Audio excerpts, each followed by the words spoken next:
Deuxième épître de Pierre, chapitre 1er.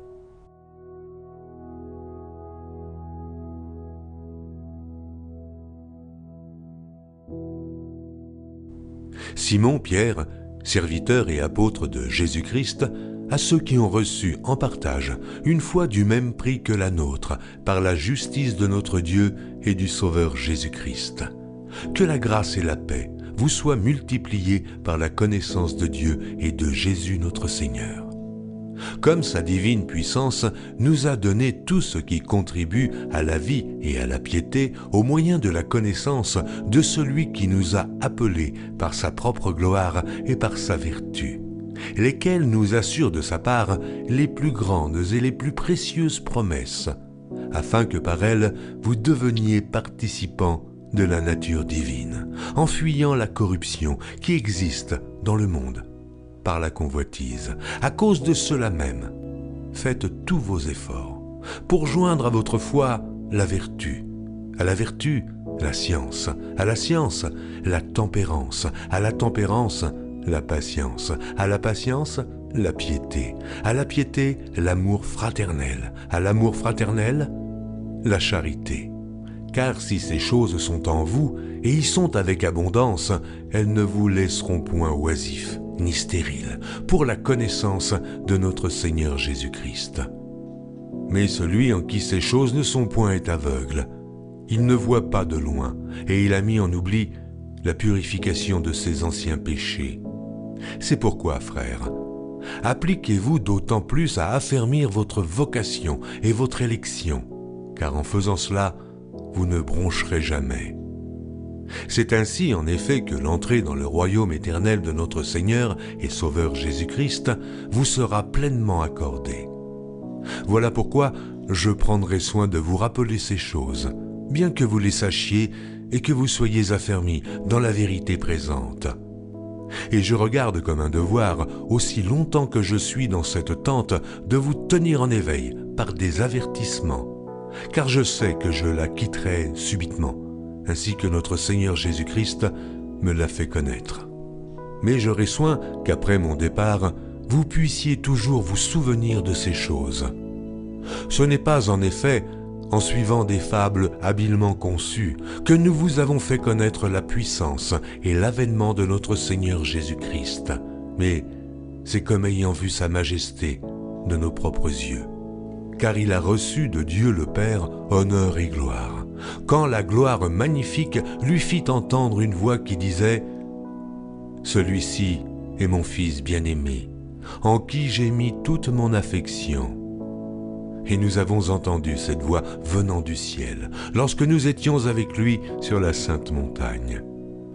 Et nous tenons pour d'autant plus certaine la parole prophétique, à laquelle vous faites bien de prêter attention, comme à une lampe qui brille dans un lieu obscur, jusqu'à ce que le jour vienne apparaître et que l'étoile du matin se lève dans vos cœurs. Sachant tout d'abord vous-même qu'aucune prophétie de l'Écriture ne peut être un objet d'interprétation particulière, car ce n'est pas par une volonté d'homme qu'une prophétie a jamais été apportée, mais c'est poussé par le Saint-Esprit que des hommes ont parlé de la part de Dieu.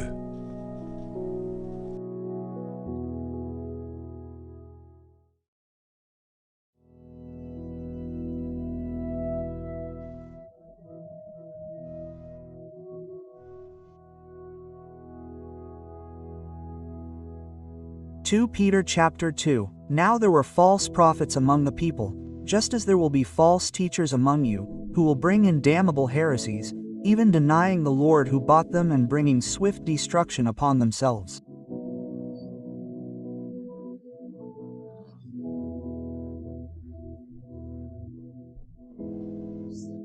Many will follow them in their perversion, and the voice of truth will be silenced because of them. Through covetousness they will make sport of you with deceitful words, who have been long in the throes of condemnation, but whose destruction does not slumber.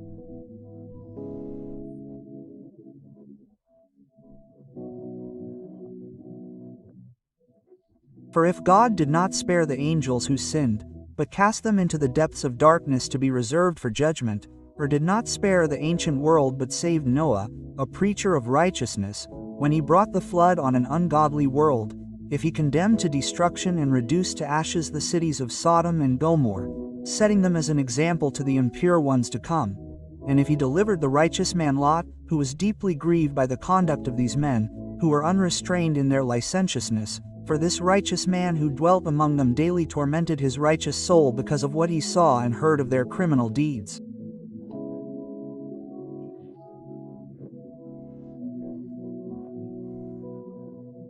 The Lord has delivered the godly from trial and reserved the unjust to be punished on the day of judgment,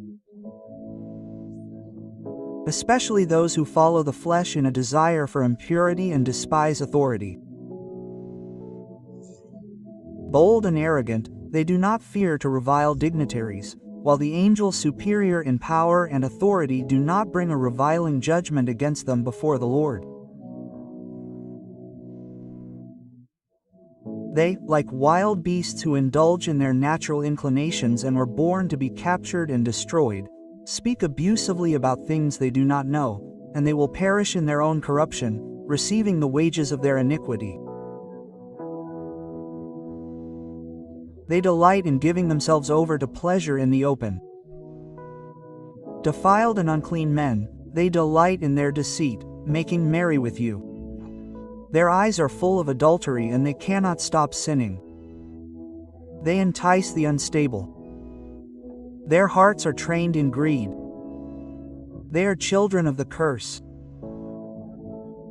Having left the right path, they have gone astray, following the voice of Balaam son of Besor, who loved the wages of iniquity, but was rebuked for his transgression. A mute damsel speaking with a man's voice stopped the prophet's madness. These are fountains without water, clouds driven by a whirlwind. The blackness of darkness is reserved for them. With swelling words of vanity, which they entice through the conjectures of the flesh, through lasciviousness, those who have just escaped from the people who live in error. They promise them freedom, while they themselves are slaves of corruption, for each one is a slave to what has overcome him. For if after they have escaped the pollutions of the world through the knowledge of the Lord and Savior Jesus Christ, they are again entangled in them and overcome, the latter end is worse than the beginning. For it would have been better for them not to have known the voice of righteousness than, after they have known it, to turn away from the holy commandment delivered to them. As the true proverb says, the dog has returned to its vomit, and the pig has wallowed in the mire.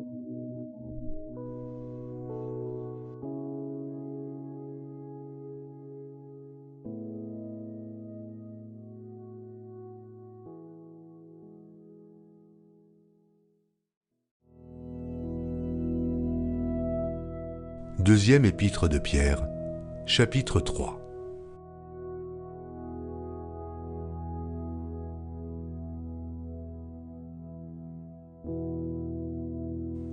Voici déjà, bien-aimés, la seconde lettre que je vous écris. Dans l'une et dans l'autre, je cherche à éveiller par des avertissements votre saine intelligence, afin que vous vous souveniez des choses annoncées d'avance par les saints prophètes et du commandement du Seigneur et Sauveur. Enseignés par vos apôtres, sachant avant tout que, dans les derniers jours, il viendra des moqueurs avec leurs railleries, marchant selon leur propre convoitise et disant « Où est la promesse de son avènement ? Car, depuis que les pères sont morts, tout demeure comme dès le commencement de la création. » Ils veulent ignorer en effet que des cieux existèrent autrefois par la parole de Dieu, de même qu'une terre tirée de l'eau et formée au moyen de l'eau, et que par ces choses le monde d'alors périt, submergé par l'eau. Tandis que, par la même parole, les cieux et la terre d'à présent sont gardés et réservés pour le feu, pour le jour du jugement et de la ruine des hommes impies. Mais il est une chose, bien-aimée, que vous ne devez pas ignorer, c'est que, devant le Seigneur, un jour est comme 1000 ans, et 1000 ans sont comme un jour. Le Seigneur ne tarde pas dans l'accomplissement de la promesse, comme quelques-uns le croient, mais il use de patience envers vous, ne voulant pas qu'aucun périsse, mais voulant que tous arrivent à la repentance. Le jour du Seigneur viendra comme un voleur. En ce jour, les cieux passeront avec fracas, les éléments embrasés se dissoudront et la terre, avec les œuvres qu'elle renferme, sera consumée. Puisque donc toutes ces choses doivent se dissoudre, quelles ne doivent pas être la sainteté de votre conduite et de votre piété, tandis que vous attendez et hâtez l'avènement du jour de Dieu, à cause duquel les cieux enflammés se dissoudront et les éléments embrasés se fondront. Mais nous attendons, selon sa promesse, de nouveaux cieux et une nouvelle terre, où la justice habitera. C'est pourquoi, bien-aimés, en attendant ces choses, appliquez-vous à être trouvés par lui sans tache et irrépréhensibles dans la paix.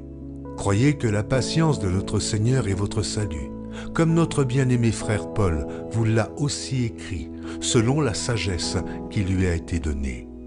C'est ce qu'il fait dans toutes les lettres, où il parle de ces choses dans lesquelles il y a des points difficiles à comprendre, dont les personnes ignorantes et mal affermies tordent le sens, comme celui des autres Écritures, pour leur propre ruine. Vous donc, bien-aimés qui êtes avertis, mettez-vous sur vos gardes, de peur qu'entraînés par l'égarement des impies, vous ne veniez à déchoir de votre fermeté. Mais croissez dans la grâce et dans la connaissance de notre Seigneur et Sauveur Jésus-Christ. À lui soit la gloire, maintenant et pour l'éternité. Amen.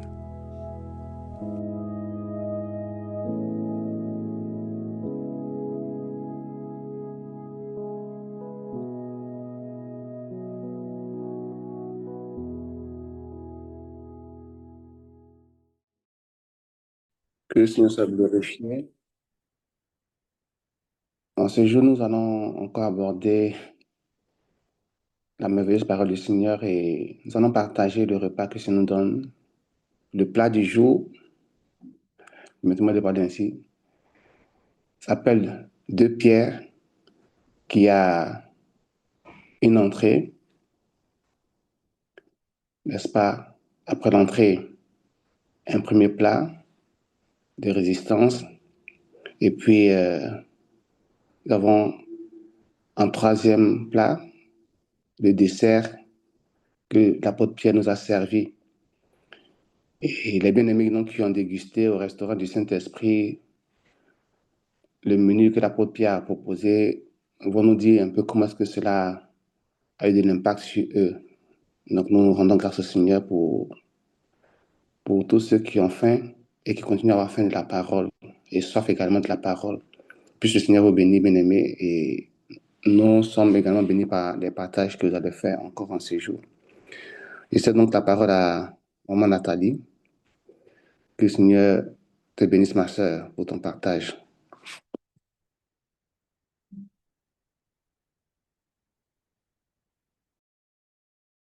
Amen, amen, amen. Le Seigneur bénisse aussi abondamment. Alors, on va lire aujourd'hui 2 Pierre.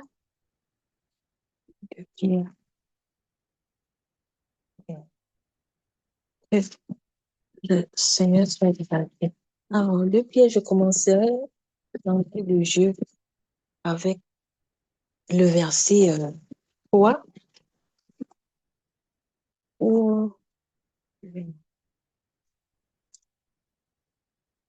Oui, verset 3. Et j'ai été exhortée vraiment à ce que je n'ai aucun prétexte, aucun motif, aucune raison pour ne pas marcher dans la vie avec le Seigneur, dans l'attachement à lui et à sa parole. Parce que j'ai compris que Jésus a été déjà équipé, capacité pour manifester cette vie-là. Et plus je le connais, plus je m'abandonne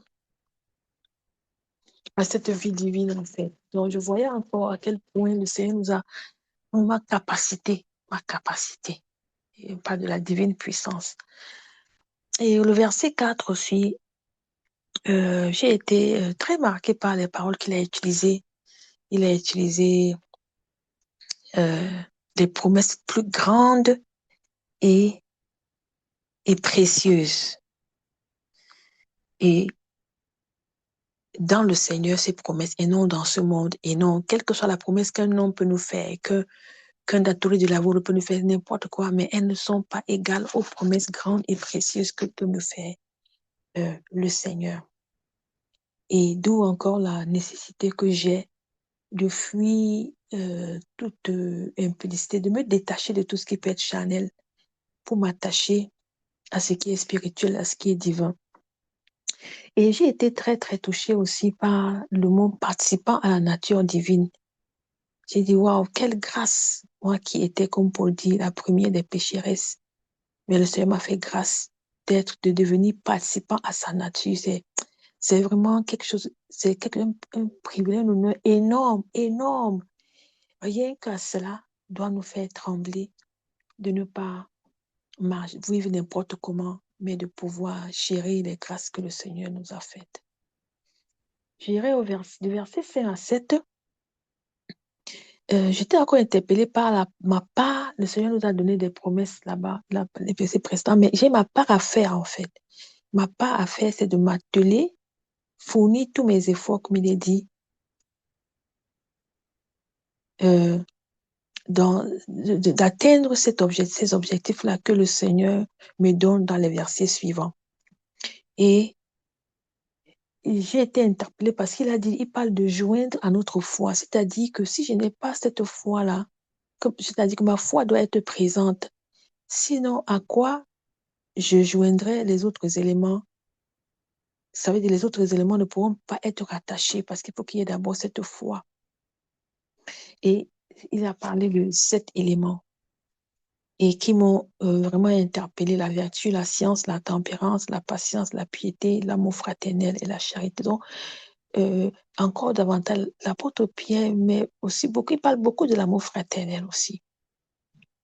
Et j'ai compris à quel point ces éléments sont vitaux, nécessaires pour ma croissance dans le Seigneur. Non pas seulement ils sont vitaux, mais aussi ils doivent abonder. Donc, je comprenais que je dois en être rempli. Je dois, ma part, c'est de m'atteler afin que ce caractère, ces vertus-là soient manifestes en moi, afin que ces caractères qui étaient ancrés, ces valeurs-là, soient manifestes aussi dans ma vie, afin que je puisse lui ressembler. À partir du verset 9 à 11, j'ai été très interpellée parce que, dans le sens que je dois persévérer dans cette direction-là des versets précédents. Et le Seigneur me faisait comprendre que si je ne persévère pas dans cette direction, mon état spirituel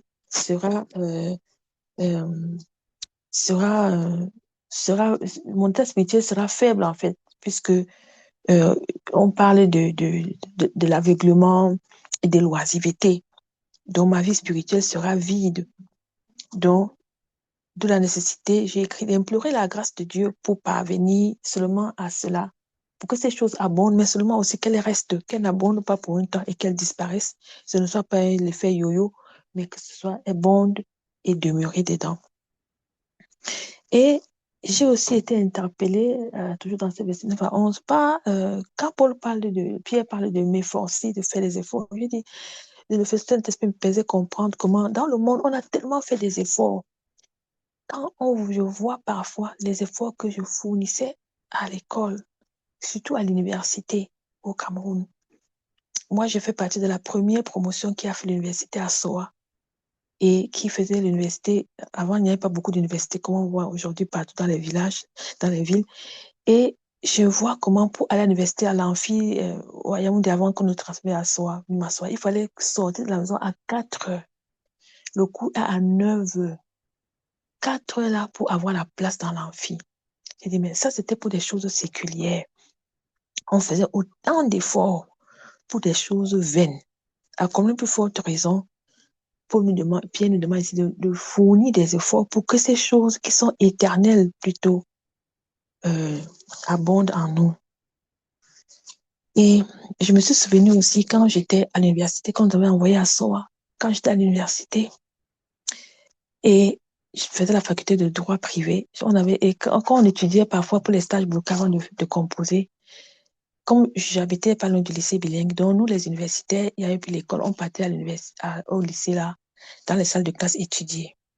Et on avait 2 camarades qui ont fait 2 semaines dans la salle de classe sans rentrer chez eux. Ils ne se lavaient pas, ils étaient seulement là pour étudier. C'est vrai qu'ils ont été majors, ils ont eu des grandes notes. Mais quand je vois, le Seigneur me rappelait encore de me souvenir de ces 2 camarades, eux, ils faisaient droit public. Quand ils sortaient le dernier jour comme ça, avant d'aller composer, on applaudissait, bon, nous qui étions à l'université, 2 semaines dans une salle de classe, ils dormaient sur le banc, ils étudiaient, ils ne sortaient pas jusqu'à 2 semaines avant de partir. Donc, je me souviens que regarde les efforts qu'ils fournissaient pour des choses même, et je ne sais même plus ce qu'ils sont devenus aujourd'hui, mais pour des choses qui n'apportent pas la vie. Et de m'exhorter encore combien doit être mon empeño à pouvoir m'efforcer pour avoir ces choses que l'apôtre Pierre cite ici. Versets 12 à 13, j'ai vu encore, ça me faisait comprendre, à quel point le cœur d'amour, un cœur d'amour d'un tendre père, il répète à plusieurs reprises, il dira, je prends soin de vous rappeler ces choses. Il n'a pas dit que bon, vous connaissez déjà, bon, allez comme ça, non. Il prend le soin de nous rappeler, comme ce que les conducteurs font aussi avec nous-mêmes ici. Il y a des choses que, quand les conducteurs rappellent, nous, on sait même que oui, ça là, ils ont déjà dit. Mais ils redisent, même pendant les lives, il y a des enseignements qu'on a fait, qu'on a peut-être déjà refait, on remet encore. Et ça me permettait de voir, vraiment, c'est l'amour du Seigneur qui nous manifeste encore, parce qu'on dit aussi dans le monde que la répétition est la mère de la pédagogie, mais rappelez avec douceur, pas en grondant que mais vous ne connaissez même pas ça. Donc je voyais encore l'amour du Seigneur à travers l'apôtre Pierre, nous rappelant ces choses. Et il dit encore, verset 13, que pour vous tenir en éveil par des avertissements. Donc, l'urgence pour moi de vraiment retenir les avertissements du Seigneur, de retenir ses instructions et de ne pas négliger cela. Et le verset 19, verset 19, verset 19, j'aurais besoin d'une confirmation. Parce que quand il parle ici, il dit comme une lampe qui brille dans un lieu obscur jusqu'à ce que le jour vienne apparaître et que l'étoile du matin se lève dans les rues. Donc, je me suis posé la question aussi. La lampe, là, c'est la même chose que l'étoile du matin, c'est-à-dire, est-ce que c'est Christ? Si c'est Christ, et le lieu obscur, c'est le monde. Bon, j'avais juste ces besoins d'éclaircissement. Merci. Et au verset 21, et qui est le jingle, même des prophéties qui sont relâchées sur Bambaïba. Et je voulais encore voir ce verset-là, que c'est poussé par le Saint-Esprit que des hommes ont parlé de la part de Dieu. Et de voir qu'aujourd'hui, ce n'est pas par une volonté d'homme qu'une prophétie a jamais été donnée. Et je voyais encore le parallèle aujourd'hui, comment aujourd'hui, on ne discerne même plus prophétie. Les hommes parlent de leur propre part. Les hommes parlent parce que leurs femmes leur ont dit de parler. Les gens parlent parce qu'ils ont rêvé dans la nuit. Donc, il y a beaucoup de cacophonie, beaucoup de désordre, mais le Seigneur vient toujours en aide à ceux-là qui s'attendent à lui, afin qu'ils ne soient pas happés par ce genre de paroles, de friandises, en fait, dans la parole. Et je fais le chapitre 2. Chapitre 2, le verset 1 me donne encore de comprendre un avertissement que le Seigneur me donne par le canal de l'apôtre Pierre. Et je vois que c'est vraiment un privilège. Que quand quelqu'un avertit, on dit souvent qu'un homme averti en vaut deux.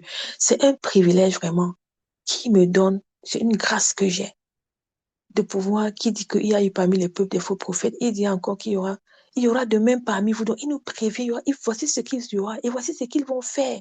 J'ai dit, Seigneur, merci, parce qu'il y a des gens qui vivent leur foi, ils ne connaissent même pas ces choses.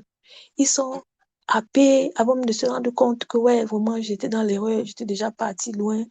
Donc, c'est une grâce d'être averti. C'est une grâce d'être averti. Et, et je disais encore en lisant le verset 2, ce qui me venait à cœur, c'est la prière, de prier que le Seigneur accorde-moi la grâce de ne pas suivre ces faux prophètes et ces faux docteurs. Parce qu'il dit que plusieurs les suivront dans leur dissolution. Il dit, Seigneur, préserve-moi, préserve-moi. Ensuite, le verset 5 et 9, de fin à 9, j'ai été interpellée par le fait que le Seigneur a toujours un reste. Il se réserve toujours un reste pieux qui lui demeure fidèle et qu'il délivre des tourments. Parce qu'au verset 9, il dit, il s'est délivré de l'épreuve, les hommes pieux. Donc le Seigneur a toujours un reste. Ensuite, verset 12 à 19, j'étais encore interpellée par le fait que, en comptant sur la grâce du Seigneur, qu'il me donne de ne pas tomber sur le coup des personnes. Il fait vraiment une description détaillée, un tableau. Il dresse vraiment un tableau de ces personnes, ce qu'ils font. Et je disais, Seigneur, donne-moi de ne pas tomber sur le coup de ces personnes. Donne-moi d'être affermi. Parce qu'on a dit qu'ils amorcent les âmes mal affermies. Donne-moi d'être affermi afin que je ne sois pas parmi ces personnes qui vont amorcer. Et au verset 19, il est dit ici que chacun est esclave de ce qui a triomphé de lui. Ça me poussait encore à la prière, dit Seigneur, donne-moi d'être esclave de toi, parce que c'est toi qui as triomphé de moi. Que si il y a encore quelque chose qui a triomphé de moi, c'est pas à moi de ça, afin que ce soit toi seul, que je sois ton esclave, toi seul. Et le verset 22, jusqu'au verset 22 aussi, j'étais aussi interpellée par, où on parle de chien qui retourne à ce qu'il a vomi. J'ai dit parfois, tu vois des personnes, ils commencent après, ils retournent. Donc, comme on disait même encore tout à l'heure, hier, même chérie disait ça, que nous sommes ce que nous ne sommes pas la grâce. Que le Seigneur nous préserve, qu'il nous préserve, afin que nous ne retournons pas nos vomis et que nous ne nous vautrons pas dans le bourbier. Parce que c'est lui qui nous donne la capacité de rester debout et de continuer à faire ce que nous. Ensuite, au chapitre 3, oui, encore été interpellé parce que de nouveau, l'apôtre Pierre nous donne encore un avertissement. Il a déjà donné ça au chapitre 1, verset 13. Il a donné ça au chapitre 1 ici, des avertissements encore au chapitre 3, verset 1. Et il va encore redonner notre avertissement au verset 17 du chapitre 3. Et ça m'exhortait vraiment à prendre garde et à considérer de manière profonde ces avertissements-là. De ne pas les dire que non, moi je connais ça, je ne peux pas tomber, ne pas manifester l'orgueil, mais de prendre vraiment avec attention ces avertissements et de les considérer véritablement dans mon cœur. Après, j'ai été interpellée par les versets 3 à 4. On parlait des moqueurs. Ça m'a renvoyé au psaume 1 qui parle de ne pas m'asseoir en compagnie des moqueurs. Et les moqueurs qui parlent de l'avènement. Je me suis rappelé d'un frère qui est ici et qui était parti au Cameroun.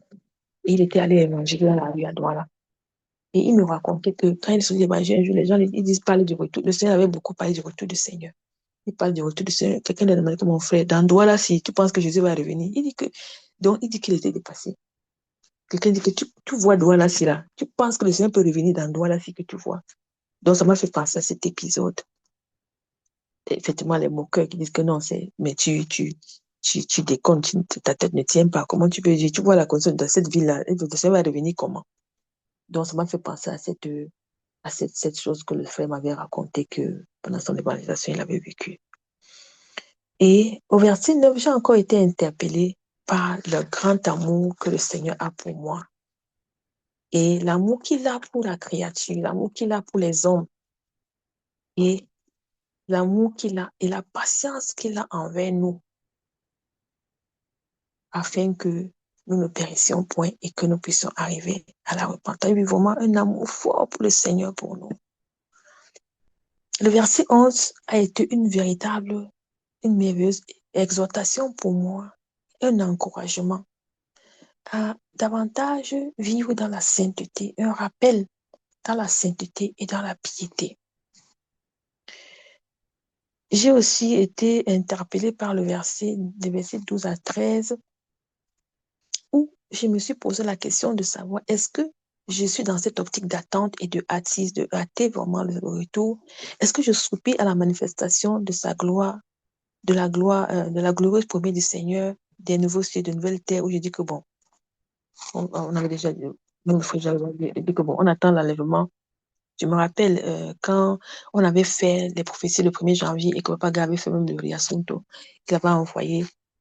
Et parmi les points là, il y avait que comment est-ce que j'attends, comment est-ce que je reçois ces paroles-là, oui, comment est-ce que quelle est mon attitude, voilà, face à ces 20 points qui étaient relatés là, quelle est mon attitude? Quelle est mon attitude par rapport à ce que Pierre dit ici qu'il y aura des nouvelles sujets? Est-ce que j'attends ça dans la prière athée ou bien il dit que bon, si ça arrive, ça arrive. En tout cas, moi, j'ai vu ma vie ici. Donc, c'est quelque chose qui m'a encore, ça m'a encore fait un rappel, mais moi, à m'y pencher davantage et à prier par rapport à ça pour hâter la venue du Seigneur. Le verset 14, encore, l'apôtre Paul nous parle, il n'avait pas de nous efforcer dans les autres versets. Ici, il parle de nous appliquer, de m'appliquer vraiment, comme il avait dit au premier chapitre, de m'appliquer à être trouvé sans tâche ni rien. Donc, je dois faire, je vais dire, je ne dois pas rester là-bas, vivre n'importe comment, mais j'ai ma part à faire. Et je finirai avec les versets 15 à 17. Et le verset 15, là, j'aimerais savoir un peu, parce qu'il dit, croyez que la patience de notre Seigneur est votre salut. Bon, j'aimerais savoir, peut-être là, le mot salut ici me fait, peut-être, bon, je ne sais pas si j'ai bien compris, mais j'aimerais savoir un approfondissement si c'est avec la patience du Seigneur que je viens à le connaître, parce qu'il a manifesté de la patience envers moi. J'étais un peu flou dans mon esprit. Merci beaucoup.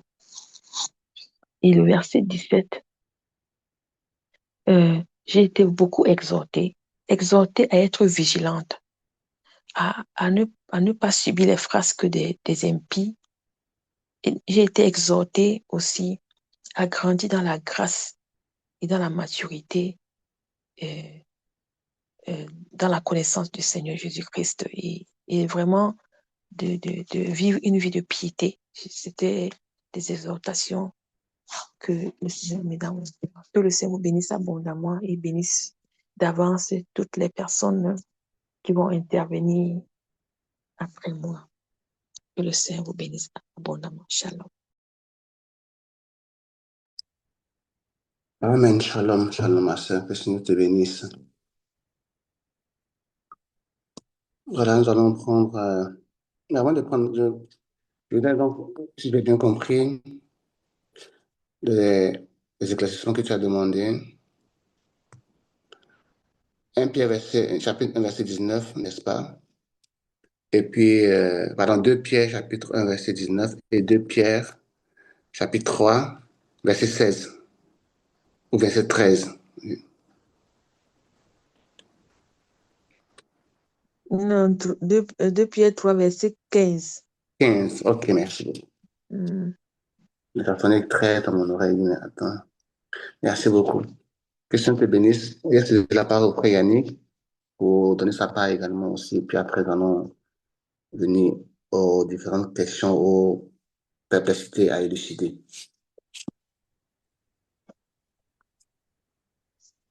Amen, amen, amen. Shalom encore, mes bien-aimés. Oui, la lecture du livre de 2 Pierre, c'est un livre que j'ai déjà eu à lire et en relisant. Quand on relit un texte, c'est toujours comme, parfois c'est toujours, il y a toujours certaines choses qu'on s'en rend compte qu'on avait d'abord lu et qu'on n'a pas prêté attention, qui nous a échappé. C'est comme si on disait toujours pour la première fois. Et on commence par le verset 2 de ces salutations, qui dit que la grâce et la paix vous soit multipliée par la connaissance du Seigneur Jésus-Christ. Sa divine puissance nous a donné tout ce qui conduit à la vie et à la piété, au moyen de la connaissance de celui qui nous a appelés. Il dit ici, par sa propre gloire et par sa vertu. Et ici, j'ai compris que c'est le Seigneur qui appelle tout un chacun. C'est pas un homme qui nous appelle. Et dans cet ouvrage, nous devons être attentifs au Seigneur et non aux hommes. Et nous ne devons pas aussi être attentifs au bruit de la terre. Nous devons prendre l'exemple du dévouement et non de l'œuvre. C'est-à-dire, je dois prendre l'exemple du dévouement de ceux qui font l'œuvre avec zèle et non l'exemple de leur œuvre. Par exemple, on voit, si je ne peux pas prendre l'exemple de Papa Gaël en disant que comme Papa Gaël enseigne, moi je veux aussi enseigner. Mais je dois prendre l'exemple de son dévouement, voir comment, avec quel zèle il fait l'œuvre du Seigneur. Et maintenant, voir à quoi je suis appelé et faire ce dont je suis appelé avec le même zèle, avec le même dévouement. C'est un peu comme ça que j'ai compris cette parole. Et sinon, si je ne réagis pas ainsi, je vais faire comme dans Romain hier, qui disait que nous faisons l'œuvre du Seigneur avec zèle, mais sans intelligence. Et ainsi, nous faisons des choses que le Seigneur ne nous a pas demandé de faire. Maintenant, au verset 4,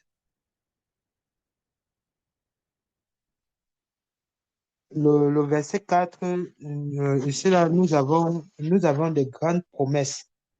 Nous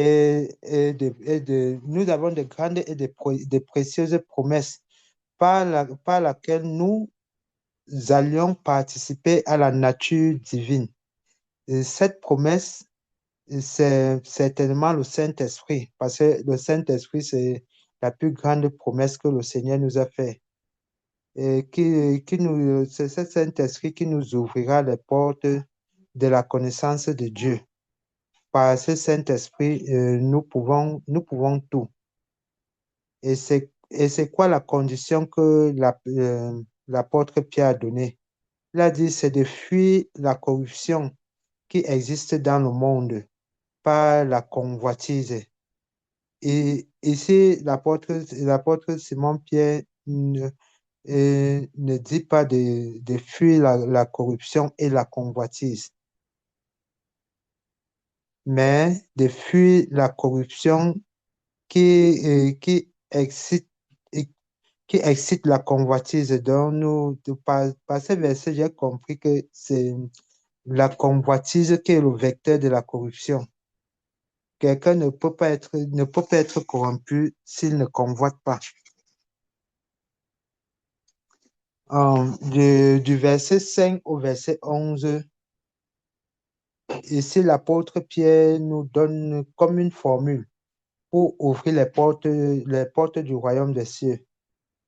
Et je vais un peu essayer de lire ces versets-là, parce qu'à partir du verset 5, il nous dit ceci. À cause de cela, à cause de cela même, faites tous vos efforts pour joindre à votre foi la vertu, à la vertu la science, à la science la tempérance, à la tempérance la patience, à la patience la piété, et à la piété l'amour fraternel, à l'amour fraternel la charité, car si ces choses sont en vous et ils sont avec abondance, elles ne vous laisseront point oisifs, ni stériles pour la connaissance de notre Seigneur Jésus-Christ, mais celui en qui ces choses ne sont point en, est aveugle, il ne voit pas de loin et il a mis en oubli la purification de ses anciens péchés. C'est pourquoi, frères, appliquez-vous d'autant plus à affermir votre vocation et votre élection car en faisant cela, vous ne broncherez jamais.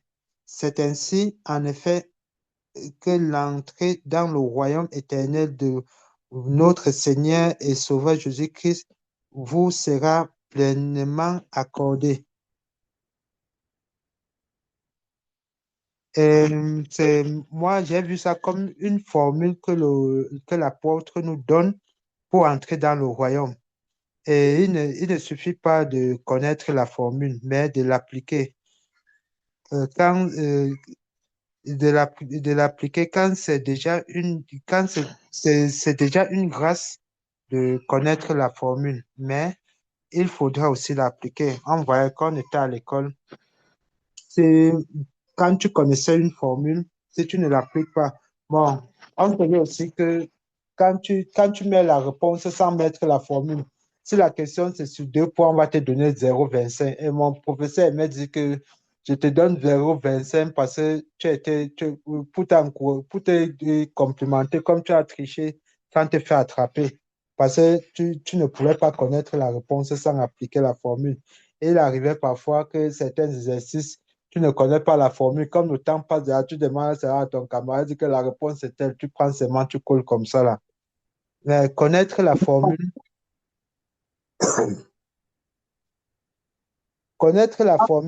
c'est déjà une grâce, mais il faut aussi l'appliquer. Il faut aussi appliquer cette formule. Et au verset 12, on voit la répétition. L'apôtre Pierre dit qu'il prendra soin de nous rappeler ces choses bien que nous le sachions déjà et que nous soyons affermis dans la vérité présente.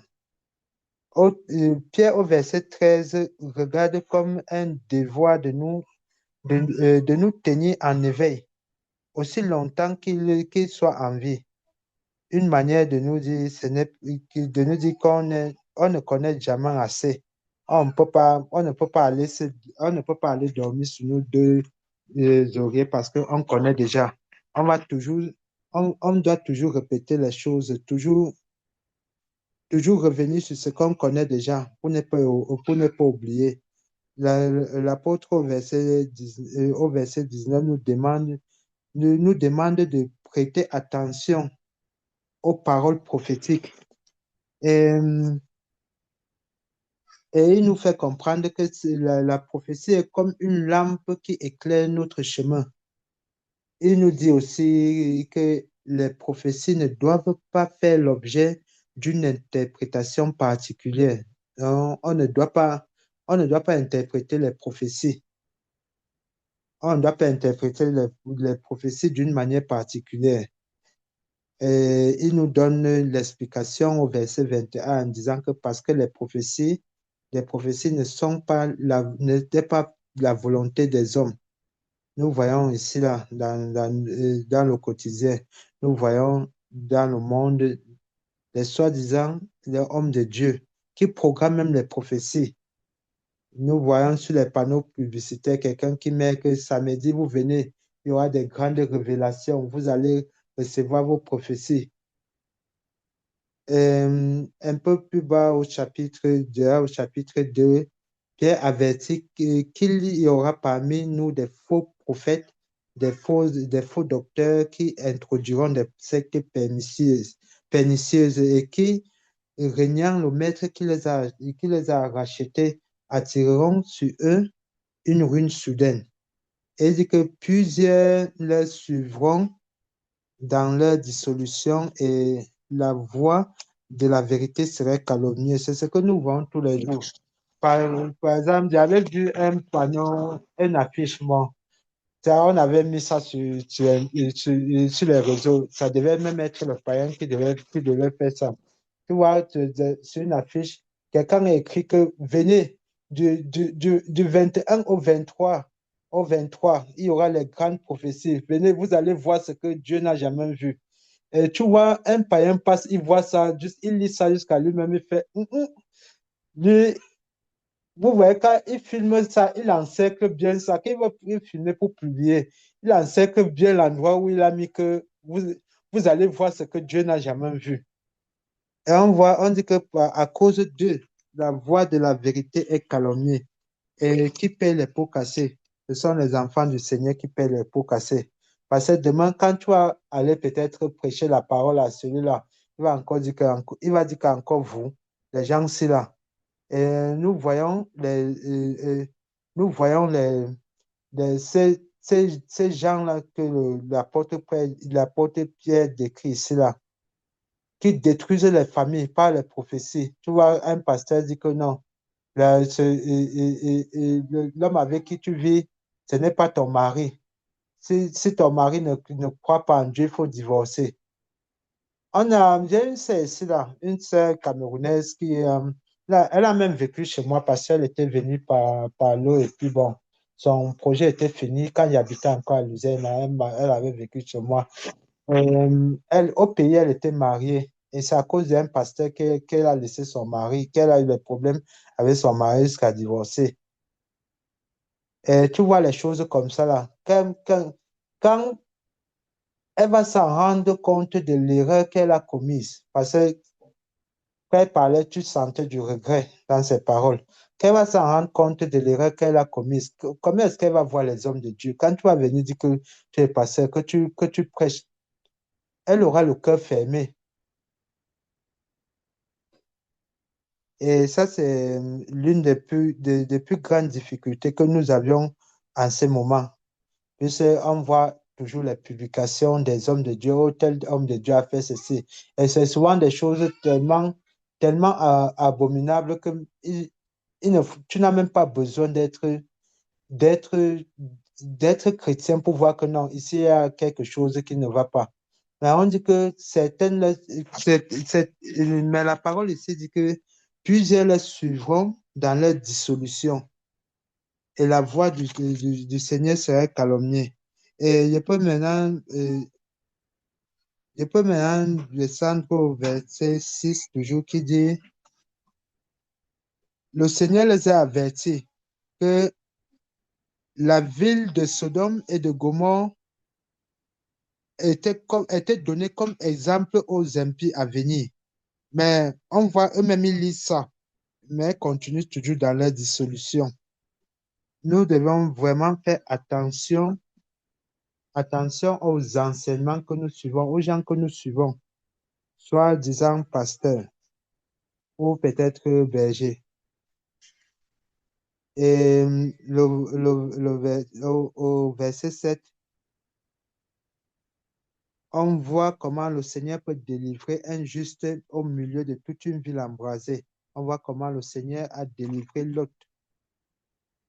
Et ceci nous interpelle que nous devions être justes, même si nous vivons au milieu des abominations, nous devions veiller sur notre conduite, nous devions veiller sur nos âmes en n'imitant pas ce qui se fait dans ces milieux. Et par là, je pourrais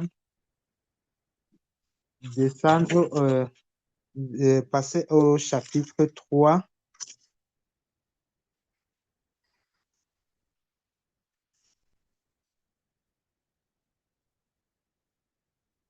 Avant de passer au chapitre 3, il y a aussi le verset 10 qui a attiré mon attention. Le verset 10 qui dit que ceux surtout qui vont après la chair dans un désir, euh, dans un désir d'impureté et qui méprisent les autorités.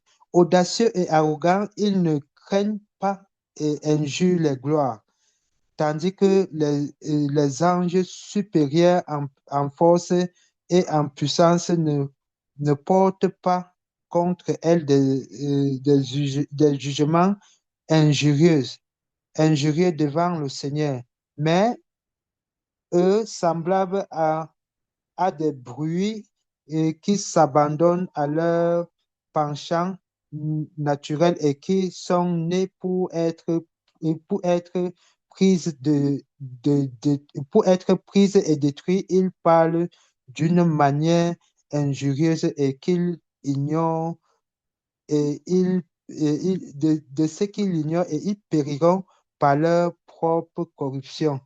Et ici, là, je revoyais encore nos pasteurs que dans les assemblées, ils disent ils insultent Satan, ils disent que Satan, c'est quoi? Satan peut me faire quoi? Et même moi, avant, je ne savais pas que quand on parlait de gloire, on parlait même de ces anges déchus-là. On dit, malgré qu'ils sont détruits, nous ne devons pas porter les propos injurieux. Donc, nous devions faire attention à ce que nous disons. Et nous ne devons pas parler des choses que nous ne connaissons pas. Et ça me rappelait aussi un enseignement que le frère Junior disait, il parlait, disait que dans une église, chaque dimanche, on disait, on piétinait Satan jusqu'à un jour, quelqu'un s'est énervé, il a mis le masque, il est entré, il dit que vous me piétinez, pourquoi? Les gens sont sortis et fuient. Et il y avait un boiteux, donc un qui n'avait pas les pieds, un handicapé. Lui, il est resté maintenant. Et lui dit que, pardon, Satan, est-ce que tu dis qu'il veut te piétiner? Tu as vu, j'ai même les pieds pour te piétiner. En lisant le passage, ça m'a un peu fait penser à ça. Bon, je vais m'arrêter ici, là. Je vais laisser la parole à d'autres parce que c'est cette nuit que j'ai à lire ça et je n'ai pas pu finir tout avant le partage.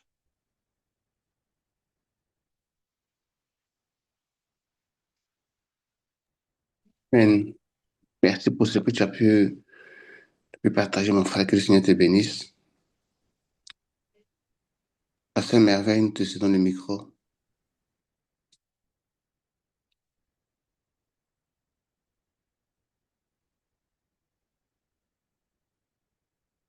Le micro est encore fermé. OK. Justement, j'étais en train de vouloir l'ouvrir. Zoom n'est pas très compliant ces jours-ci avec moi. Shalom, mes bien-aimés encore. Que le Seigneur nous bénisse et bénisse ceux qui sont passés avant moi pour ces riches interventions. En tout cas, la table est dressée comme ce jour encore, le Seigneur nous fait la grâce. En ce qui me concerne, je vais, bon, pour aller vraiment droit au but.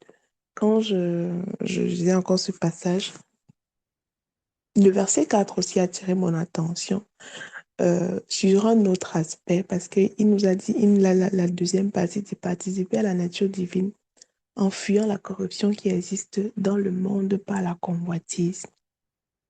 Et ça m'a fait projeter un regard en fait sur le monde dans lequel nous vivons et comment est-ce que l'ennemi essaye par tous les moyens d'inciter de plus en plus de réveiller en fait la convoitise dans le cœur dans le cœur des gens, des uns et des autres, la pléthore des influenceurs, la vente du rêve, l'illusion en fait que l'ennemi nous vend est vendu vraiment à tous les niveaux, la vie de rêve, le corps de rêve, les standards, bref, toutes ces choses qui sont vendues pour euh, provoquer la convoitise. Mais en fait, je voyais que toutes ces choses-là, en réalité, la résultante, ce qui est derrière tout ce que l'ennemi nous présente, ce qui semble la gloire, ce qui semble la réussite, ce qui semble le succès, en réalité, ce qui est derrière, c'est la mort parce que ça attise d'abord la convoitise.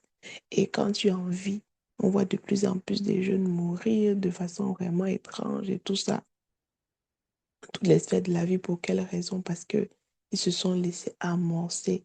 Donc vraiment, je prie que le Seigneur garde mes yeux de ces choses-là, que je ne m'y attache pas, que vraiment, je ne sois pas pris au filet de ce que le monde peut vendre, de ce qu'il présente, parce qu'on a des promesses vraiment plus excellentes dans le Seigneur Jésus-Christ. On a ce qui dure éternellement. On a ce qui dure éternellement. Après, les versets 5 à 7 j'ai pris, je me suis donné le devoir, en fait, parce que il a dit qu'il faut qu'on fasse tous nos efforts pour joindre ça à ça, ça à ça.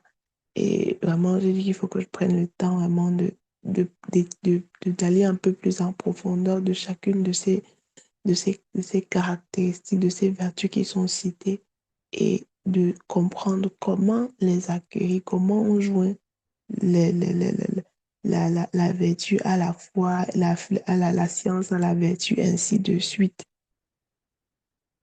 Et parce que justement, c'est elles qui ne vont pas nous laisser oisifs et stériles en ce qui concerne la connaissance du Seigneur. Et c'est en nous appliquant à notre affermissement. Vous voyez vraiment de comment est-ce que l'apôtre Pierre ici, quand je lisais le chapitre verset 10 à 11, ça me faisait vraiment penser à ce que nous avons lu il y a quelques semaines dans le livre de Tite, quand il nous disait que vraiment la grâce nous enseigne. Et donc je voyais véritablement que, en fait, on ne doit pas croiser les bras. On ne doit pas, parce que j'ai été élu, parce que j'ai été appelé, ça ne veut pas dire que je dois m'asseoir, me coucher, dormir tranquille. Mais j'ai du travail à faire, je dois m'appliquer. J'ai vraiment beaucoup aimé ce verbe-là. Appliquer, vraiment m'appliquer, me donner entièrement à ces choses. Il travaille de manière rigoureuse. Le temps est vraiment à la rigueur et tout dans ces trucs. Et en parlant de rigueur, donc, le chapitre 12 quand l'apôtre Pierre parle de répéter, que je ne cesse de vous dire, c'est moi ça là que je vais toujours vous dire. Et ça me souvenait d'un partage qu'on avait fait avec Papa Gars quand il parlait de Paul à Athènes. Et comme les gens de Athènes aimaient écouter chaque fois des choses nouvelles, en fait. Ils aimaient écouter les nouvelles. Et il soulignait que dans l'évangile, c'est pas la nouveauté, c'est la répétition de la même chose à chaque fois. C'est pas non toujours chercher une nouvelle révélation, c'est la recherche des choses nouvelles là, qui a amené les gens dans toutes les perditions et tout ça là, dans toutes sortes de dérives. Mais c'est la répétition, c'est se rappeler chaque fois de la même chose, même depuis les livres de la loi.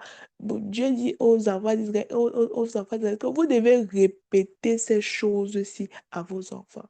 Et je voyais encore l'importance de ce que le Seigneur de ce par quoi le Seigneur, pardonnez, de ce par quoi le Seigneur nous fait passer avec la réécoute des enseignements, la réécoute. Et je me disais, il faut davantage que il faut que je sois encore plus attentive pendant que j'écoute ce que j'ai déjà écouté plus d'une fois, que je me dis que pas, ah, j'ai déjà suivi ça, non, oh, ça, je connais déjà, non, que je ne me dise pas ça, mais que je sois vraiment toujours dans la disposition de savoir que je peux recevoir quelque chose de nouveau. Il y a un petit détail que je n'avais pas fait attention la dernière fois quand j'écoutais.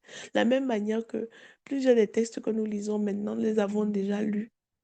Mais pendant qu'on les relit, le sens ouvre les yeux, dévoile les choses différemment. Donc, je me disais vraiment, il faudrait que je puisse avoir vraiment cette attitude-là. Et après, quand il parle encore véritablement de la prophétie, je, et en fait, parce qu'il disait que ce n'est pas, euh, aucune prophétie ne peut faire euh, l'objet d'une interprétation particulière, mais en fait, que ce n'est pas la volonté d'un homme que la prophétie est donnée. Moi, ça m'a poussé à m'interroger, en fait, encore par rapport à l'attitude que j'ai par rapport aux prophéties qui sont données. Comment est-ce que je reçois? Est-ce que je prends vraiment le temps de suivre? Et je me suis rendu compte qu'il y a une habitude que j'ai perdue parce que je l'avais vraiment depuis de longues années où j'avais acheté un cahier où je notais les prophéties en fait afin de pouvoir les repérer et pouvoir les surveiller aussi. Mais je me suis rendu compte que c'est quelque chose que j'ai arrêté de faire récemment. Et quand j'écoutais encore ceci, j'étais en train de dire non, je sais pas, je dois pas négliger les paroles qui sortent en fait, qui sont annoncées. C'est pas pour le plaisir qu'on dit là-bas que voilà, si telle chose va se passer là-bas pour telle soeur, tel truc et tout. C'est pas par fantaisie que le Seigneur vient mettre ça en public comme ça. Il y a certainement une raison pour laquelle les choses-là sont données. Et non, il faudrait véritablement que je fasse attention à cela parce que ce n'est pas un homme qui se place là pour parler, mais c'est le Saint-Esprit qui veut transmettre un message.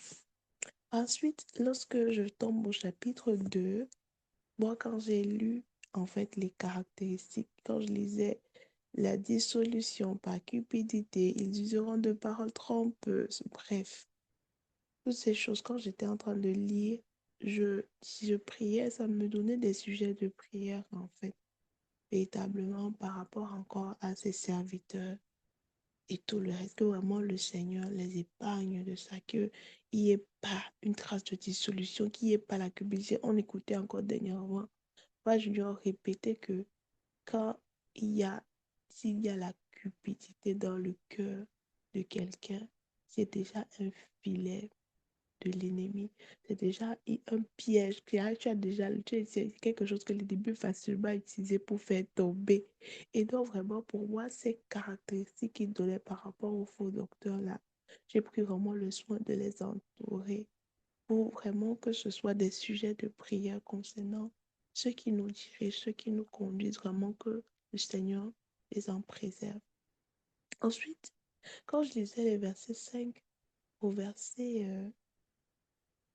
8, en fait, donc depuis même le verset 4, quand on dit quand si Dieu n'a pas épargné les anges, s'il n'a pas épargné l'ancien monde, bref, je voyais encore l'importance d'apprendre des expériences des autres. Il faut vraiment que je puisse prendre le temps d'observer ce que les personnes vivent autour de moi ont pour but de m'enseigner. Ce qui s'est passé avant moi a pour but de m'enseigner. Je n'aurai pas le temps de faire toutes les expériences. Donc, il faudrait que je puisse apprendre des expériences des autres. Et vraiment que je puisse comprendre les expériences des autres et y apprendre pour ne pas retomber dans les mêmes choses que ces personnes-là sont tombées. Et aussi, le fait d'observer ce qui s'est passé avant permet aussi de pouvoir comprendre l'époque dans laquelle nous nous trouvons. Dans un direct, il y a quelques jours, Papa Gaël parlait encore de... Il faut savoir reconnaître les époques. Avant, avant le Seigneur, avant sa venue, il a pris cet exemple-ci. Le Seigneur, avant sa venue, il a fait... Jean-Baptiste a marché devant lui pour l'annoncer. C'est un homme qu'il a utilisé pour marcher devant lui et le précéder. Et aujourd'hui, il a posé cette question. Et dans quelle époque vivons-nous aujourd'hui? Donc, en fait, je repensais encore à cette époque pour vraiment pouvoir vouloir faire cette analogie-là. Quand je lisais ce passage, cette partie où il relate ce qui s'est passé, je repensais, la voix de Papa Gaël résonnait encore dans mon esprit, en fait, par rapport à l'expression qu'il faisait encore dans le direct dernièrement. Que nous comprenions dans quel temps nous sommes, dans quelle période nous sommes en train de vivre, c'est véritablement important. Et ce qui s'est passé, en fait, comme l'Ecclésiaste dit, il n'y a rien de nouveau sous le soleil. Ce qui a été, c'est ce qui sera. Donc, vraiment que nous puissions évidemment nous servir des expériences des autres pour maturer et avancer. Et ensuite, quand on parlait de l'autre encore qui tourmentait journellement son âme, je me disais, ah Seigneur, comment est-ce que mon cœur est? Est-ce que je suis encore dérangée par ce qui se passe autour de moi? Ou alors est-ce que je me suis habituée véritablement? Il faut constamment que par rapport au mal, à la méchanceté, au péché qui grandit, il ne faudrait pas que je m'habitue. Je ne dois pas dire qu'à mes yeux, on a déjà vu ça jusqu'à ça ne me dit plus rien. Il faudrait que constamment mon cœur soit dans la douleur par rapport à ces choses et crier véritablement devant le Seigneur. Et le verset dit ça pas. Il y a une caractéristique là que j'ai entourée sur laquelle je me suis posé une question. Il a parlé d'être audacieux et d'être arrogant. Euh, je me suis posé une question par rapport à l'audace. Je me suis demandé, mais et si ce n'est pas présenté comme c'est pas présenté comme quelque chose de positif, mais on se dit souvent que voilà, nous devons avoir une foi qui est audacieuse, qui ose et tout ce qui va avec. Donc, j'aimerais bien comprendre, en fait, est-ce que l'audace, c'est quelque chose qui peut avoir une connotation soit positive que négative? En fait, c'était plus ça, en fait, ou alors dans le sens de la parole, l'audace, en fait, elle est complètement négative. Donc, c'est ça la question que j'avais à poser. Et ensuite, le verset 13, il dit, ils trouvent leur délice à se livrer au plaisir en plein jour. Et moi, je disais vraiment, Seigneur, Puis-je trouver mes délices dans ta parole et ne pas me livrer à toutes sortes de péchés pour souiller mon âme, mais que je puisse vraiment me délecter, comme il le dit, se délecte dans le tromperie, mais que je me délecte de ta parole, que bref, que je dévore à pleines dents, que je la savoure toujours, que ce soit toujours un plaisir pour moi, véritablement de m'approcher de la parole du Seigneur. Et après avoir quitté le chemin, le verset 15, après avoir quitté le droit chemin, ils se sont égarés en suivant la voie de Balaam, fils de Bosor. Quand j'ai lu cette partie jusqu'à la fin, en fait, je pensais véritablement, ça m'a rappelé la vision de papa, de notre bien-aimé papa Junior, quand il parlait de la pluie qui est tombée. C'est une vision de février, je m'en souviens très bien. Pluie qui est tombée et moment, quand quand la pluie est tombée, il a vu Pharaon s'élever. Il a rappelé encore, il a rappelé encore cette vision-là il y a quelques jours.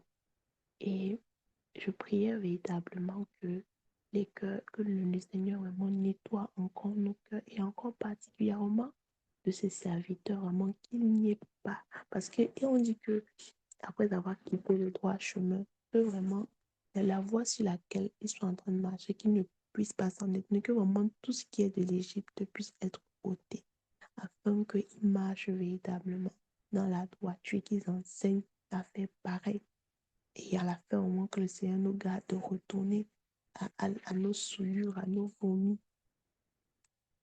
Le verset chapitre 3, ça reprend ce qu'on disait encore, les directs, tous les enseignements qu'on reçoit nous-mêmes dans ces temps-ci.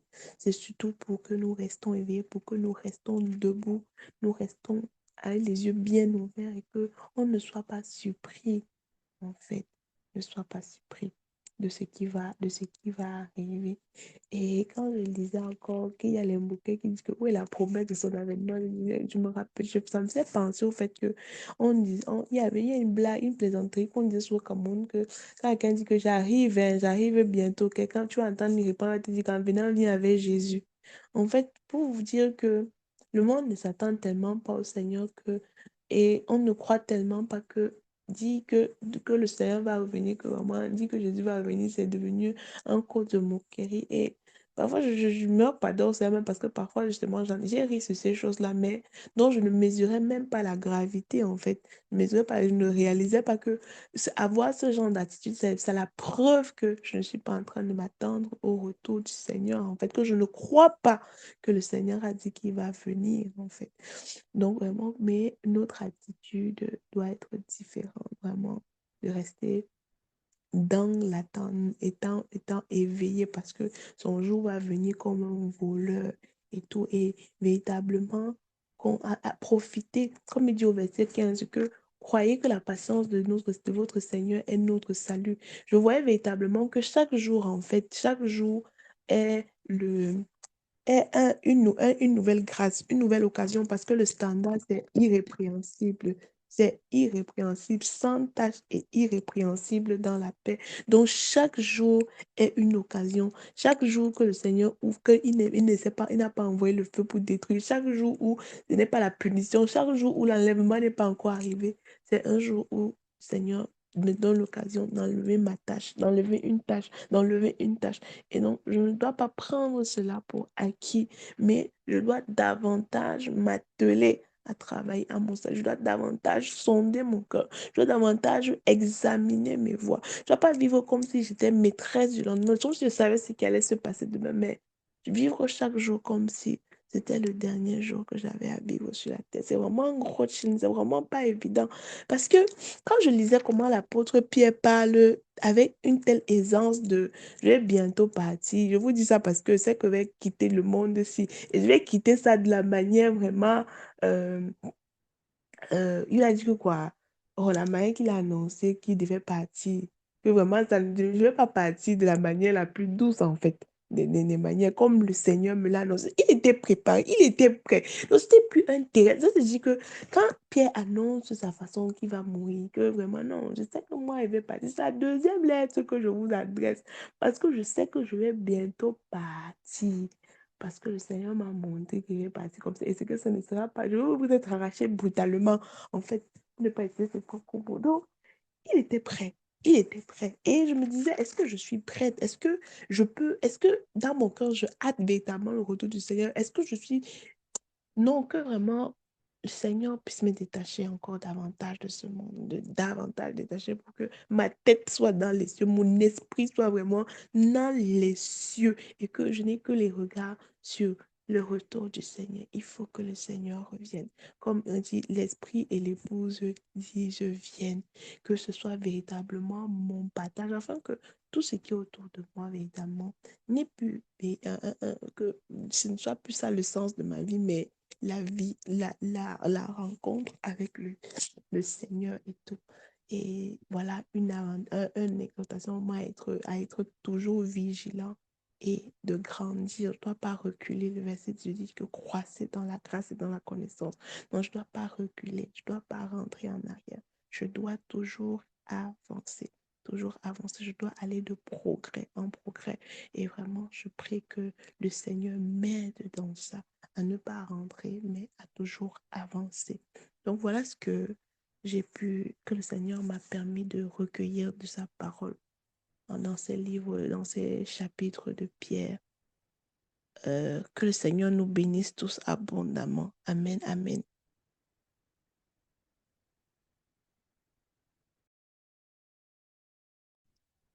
Amen. Amen. Que le Seigneur soit glorifié, que le Seigneur soit encore honoré par sa sainte présence, par sa parole également qui nous fait du bien. Je vois la main de notre bien-aimé de Morlaix. Nous allons céder la parole après avoir écouté ces partages. Amen. Le Seigneur vous bénisse abondamment, mes bien-aimés. Je vais pas être long. Je voulais juste intervenir par rapport à certains points et recéder la parole aux frères. Il y a des choses qui sont vraiment dites de façon un peu voilée. Je fais dire comme ça, un peu voilée. Et quand tu regardes, quand tu essaies d'analyser, tu te rends vraiment compte que la doctrine est tellement solide. La saine doctrine, c'est tellement solide que il est difficile de s'opposer à la vérité, quoi.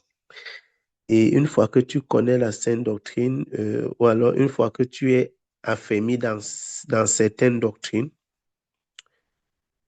tu vas découvrir que ces doctrines-là sont en réalité partout dans les Écritures. Donc, je vais prendre un exemple sur la divinité du Seigneur Jésus-Christ. Et il y a dans ce livre de Pierre, si quelque chose qui est présenté, je vais lire rapidement avec nous. Dans 1 Pierre, il dit que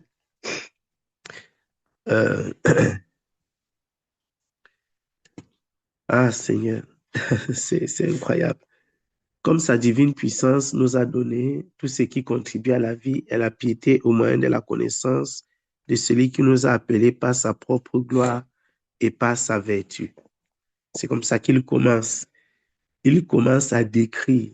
Il dit lesquels nous assurent de sa part les plus grandes et les plus précieuses promesses, afin que par elles vous deveniez participants de la nature divine. C'est la nature divine de qui, mes bien-aimés? On est participant de la nature divine de qui? Je crois que, en fait, c'est du Seigneur Jésus-Christ dont il est question. dans, dans, dans cette parole et dans ce texte. Et il va être davantage clair là-dessus lorsqu'il s'est présenté. Parce que beaucoup ont l'habitude de dire, ah, est-ce que Jésus a dit, est-ce que même les apôtres ont dit, il n'y a pas un apôtre qui a dit que Jésus est Dieu. Mais nous savons que c'est faux. Donc, je voulais un peu évoquer un pan de ces choses-là dans 1 Pierre pour que nous voyons que, en fait, le Seigneur est Dieu dans tous ces textes. Et lorsque tu essaies d'ouvrir un peu les choses, tu te rends compte que c'est exactement ce en quoi les apôtres ont cru et c'est ce qu'ils ont dit. Regardez comment Pierre s'est présenté. Pierre s'était présenté en disant qu'il est le serviteur et l'apôtre de Jésus-Christ. Et il dit à ceux qui ont reçu, ainsi de suite.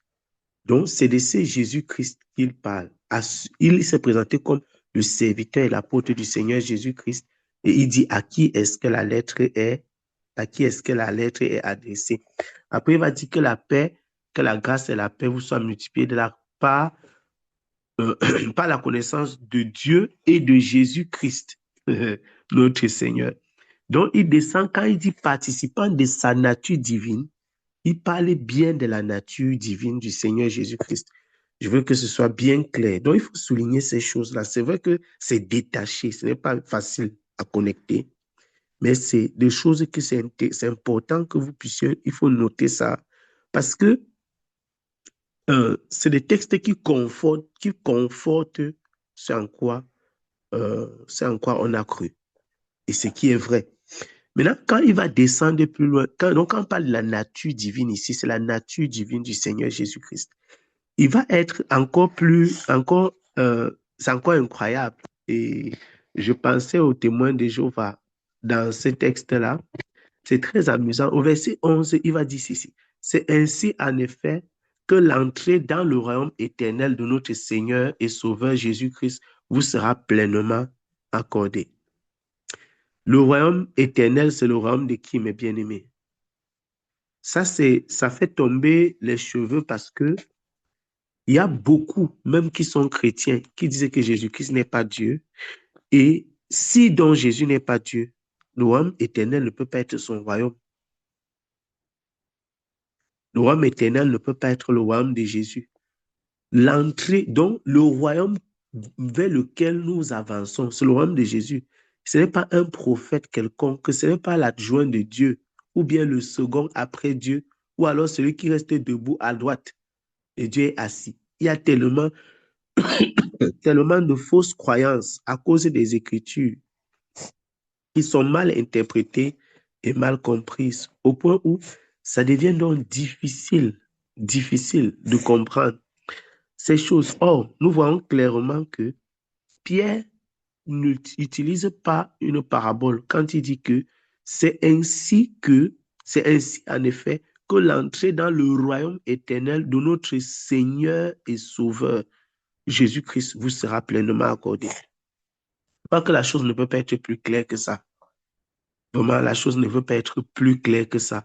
Donc, le royaume vers lequel nous tous nous allons, tous les chrétiens, tous les hommes vers lequel tout le monde accourt, ce qu'on appelle dans le royaume de Dieu, ce qu'on appelle le royaume du Seigneur, appelez ça comme vous voulez, c'est le royaume de Jésus-Christ.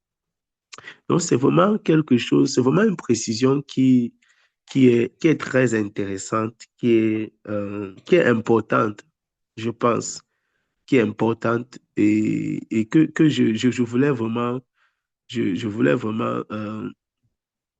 vraiment souligner, et je rends grâce au Seigneur. Je rends grâce au Seigneur pour cette parole.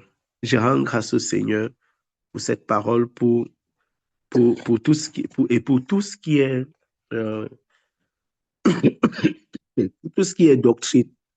Pour tout ce qui est doctrine, parce que on se rend compte en évoluant dans les Écritures, surtout en ce qui concerne la doctrine, dans les piliers de l'Évangile, on se rend bien compte que le Seigneur a vraiment solidement posé ces piliers-là dans les Écritures. Et il est très difficile, contrairement à ce qu'on peut croire, d'enlever, d'ôter ces piliers-là. Il est très, très difficile d'ôter ces piliers-là. Les piliers sont solidement posés. C'est vraiment solidement posé dans les Écritures. Donc, euh, je vais céder la parole en disant ceci. Nous voyons aussi dans 1 Pierre chapitre 3, lorsque l'apôtre Pierre va parler de l'avènement du Seigneur Jésus-Christ, il va évoquer le jour du Seigneur. Or, nous savons clairement que le jour du Seigneur dont il est question là-bas, c'est le jour du Seigneur Jésus-Christ. Il n'y a pas un autre jour. La preuve que c'est le Seigneur Jésus-Christ dont il est question ici. Et c'est pourquoi c'est aussi intéressant de souligner le verset 2 de 1 Pierre, le chapitre 3, de 2 Pierre, dites 1 Pierre, de 2 Pierre, le chapitre 3 là-bas, le verset 2, il dit que, afin que vous vous souveniez des choses annoncées par avance par les saints prophètes et du commandement du Seigneur et Sauveur, enseigné par vos apôtres. Or, lui-même, il s'est présenté comme l'apôtre du Seigneur Jésus-Christ. Donc, soit on comprend que c'est la même personne qu'il a dit depuis, donc c'est le Seigneur Jésus-Christ, et qu'il a appelé par ailleurs, dans 2 Pierre chapitre 1, il a appelé notre Seigneur et Sauveur Jésus-Christ. Donc le Seigneur et Sauveur dont il est question ici, dans 2 Pierre au chapitre 3, ça ne peut être que le Seigneur Jésus-Christ. Et il dit donc que il y a eu des annonces de la part de ceux des prophètes et des apôtres, des saints prophètes, de ces seigneurs et sauveurs-là. C'est très intéressant. C'est très intéressant. Et il annonce par la suite qu'il y aura tout ce que nous savons dans les derniers jours. Et il descend maintenant en parlant de la promesse de son avènement. Donc l'avènement que nous attendons, c'est l'avènement de notre Seigneur et Sauveur, puisqu'il dit de son avènement. Donc il indique une personne. La personne en question, c'est la personne du Seigneur Jésus-Christ. Il faut bien suivre ce que j'essaie de dire. Je ne sais pas si je m'explique bien. Après, il va descendre, il dit, car depuis que les pères sont morts, tout demeure comme dès le commencement de la création. Là, ça devient intéressant parce qu'il va connecter le Seigneur et le Sauveur Jésus-Christ à la création. Et là, il dit, ils veulent ignorer en effet que les cieux existaient, etc. Il descend pour citer comment est-ce que les choses ont été créées, comment la terre a été submergée, comment il y a eu le jugement, etc. Et il dit, le Seigneur ne tarde pas dans l'accomplissement de la promesse. Donc, c'est le même Seigneur-là qui ne tarde pas dans l'accomplissement de la promesse. Ça devient intéressant. Donc, le Seigneur, il y a un seul Seigneur que Pierre connaît, qui a envoyé les saints apôtres qui ont annoncé les choses qui devaient arriver. C'est lui-même qui est le Seigneur. C'est lui le Seigneur et le Sauveur. C'est lui qui a jugé dans le déluge. Il dit qu'il ne tarde pas dans l'accomplissement de ses promesses, comme quelques-uns croient. Mais il use de patience envers nous, ne voulant pas qu'aucun périsse, mais voulant que tous arrivent à la repentance. Il dit donc, le jour du Seigneur viendra comme un voleur, etc., etc. Vous connaissez la suite. En ce jour, les cieux passeront avec fracas, les éléments embrasés se dissoudront, et la terre, avec les œuvres qu'elle renferme, sera consumée. C'est merveilleux, mes bien-aimés. C'est merveilleux. Et quand nous voyons ce que Pierre va dire par la suite, pour terminer, le verset 12, il termine, je chute en disant ceci, en lisant ce qu'il dit. Il dit, puisque toutes ces choses doivent se dissoudre, qu'elles ne doivent pas être la sainteté de votre conduite et votre piété, sachant que vous attendez et hâtez l'avènement du jour de Dieu. Vraiment, ça c'est magnifique. Sachant que vous attendez et hâtez l'avènement du jour de Dieu. Du jour de Dieu. De Dieu. Là, il n'a plus dit Seigneur. Il n'a plus dit Seigneur et Sauveur. Il a dit du joug de Dieu. À cause duquel les cieux enflammés se dissoudront et les éléments embrasés se fondront. Mais nous attendons, selon sa promesse, de nouveaux cieux et une nouvelle terre où la justice habitera. Et nous voyons que dans l'Apocalypse au chapitre 21, justement, le Seigneur va décrire ces nouveaux cieux et cette nouvelle terre. Ça est décrit où? Dans la révélation du Seigneur Jésus-Christ. Je cède la parole. Que le Seigneur vous bénisse. Que le Seigneur vous bénisse abondamment. Amen. Amen. Merci Seigneur pour ces différentes contributions. Merci au Seigneur Jésus qui nous accorde vraiment la grâce d'être nourri et de recevoir de bons enseignements, bien-aimés. Ça fait vraiment du bien. Vraiment du bien. Que le Seigneur vous bénisse pour toutes vos interventions, pour tous vos partages et pour vos continus sacrifices que vous faites pour maintenir encore le rythme. Voilà. Il y a eu quelques demandes d'explication et une question auxquelles nous allons faire face maintenant et achever notre temps de partage par la grâce du Seigneur. Donc, je remonte au premier verset qui a été mis en évidence dans 2 Pierre, chapitre 1, verset 19, verset 19. Voilà. Notre bien-aimé a demandé un peu plus d'éclaircissement pour ne pas avoir de confusion dans son esprit, donc pour être éclairé. Je relis ce verset pour que cela soit encore bien clair en nous. Il est écrit: « Et nous tenons pour d'autant plus certaine la parole prophétique, à laquelle vous faites bien de prêter attention, comme à une lampe qui brille dans un lieu obscur, jusqu'à ce que le jour vienne apparaître et que l'étoile du matin se lève dans vos cœurs. » Ici, l'accent est mis, l'accent merveille, en tout cas, à nager aussi dans cette situation, à parler des frères Yannick également aussi. Ils ont, en tout cas, parlé beaucoup de l'aspect. Mais quand je lis ce verset-là, ça me rappelle celui du psaume 119, verset 105, qui dit: « Ta parole est une lampe à mes pieds et une lumière sur mon sentier. »